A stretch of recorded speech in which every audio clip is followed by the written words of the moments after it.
Hey, good afternoon. So I've let Yusef have his fun with the live streams, and I thought it's time for me to do one again.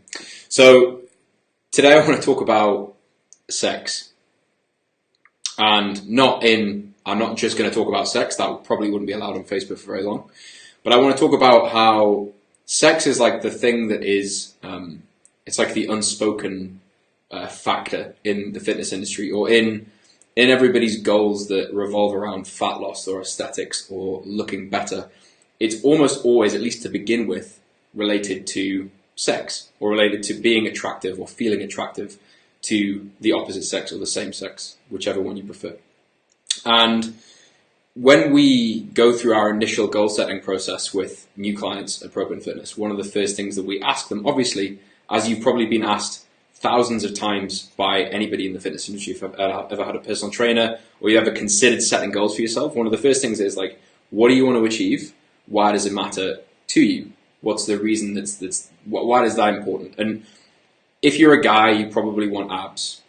If you're a girl, you might want abs, or a lady, however you identify yourself, you maybe want abs, you maybe want a beach body, you maybe want to look more athletic, you maybe want to look strong. If you're a guy, maybe you're more concerned about looking powerful or looking lean.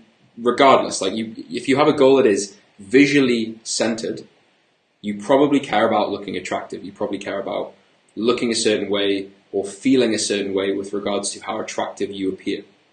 And strangely, I don't think I've had one single conversation with a new client where they've said, you know what, I just love some abs because I want to have more sex. It's never mentioned. Now, it might be because they think that I'll get offended by it, or they think that it's not like the politically correct thing to say, because it isn't, I suppose, in many ways, but it's never mentioned. And it's not so much that matters, it's not so much that we need to pay attention to the fact, are we doing it to be more attractive or not? It's more that what is important, I think, what's really important is that we actually pay attention and we identify with what it is that we actually want. Not the superficial thing that we say to our friends at the pub on a Friday. It's the thing that's actually driving the journey that we're on. And so if it's the case that you want to get lean because you want to be more attractive, because when you're on holiday, you want to have more sex, and you're not being honest with yourself about that, or you're not openly admitting that, then that is probably going to matter at some point.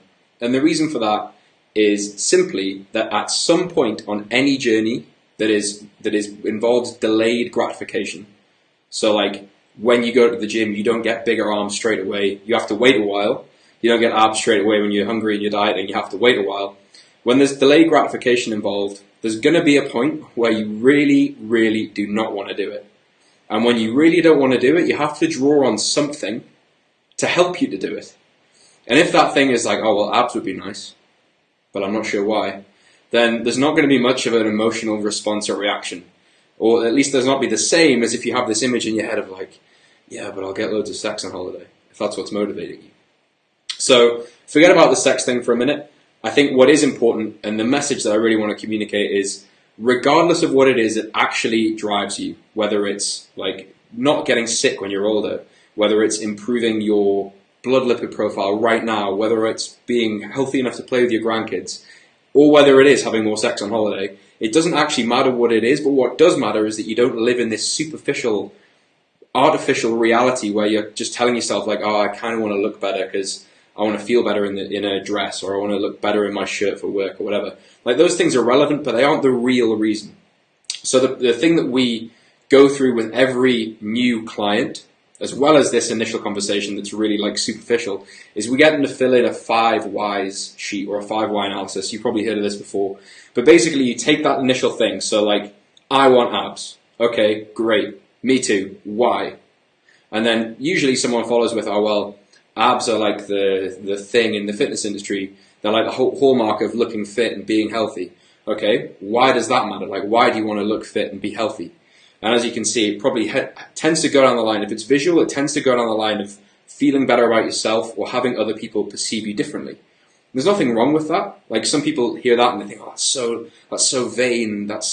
I don't want to be so self-centered. But if that's why you're actually going to the gym, and that's why you're weighing your food and tracking your macros, and you lie to yourself and pretend that isn't the reason, then you're going to run into a problem somewhere where this artificial reason that you're constantly thinking about, this artificial goal that you're constantly focusing on, doesn't actually motivate you when it gets difficult, because it will at some point, no matter how flexible your diet is, get difficult.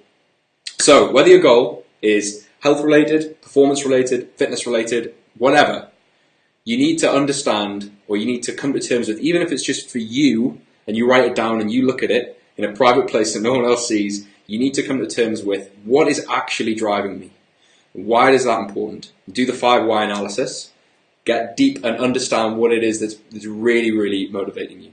And I'm sure you'll see big differences. Guys, if you like these videos, if you like this message, please give me a like, comment, share below, and we'll do more of them. We'll speak soon.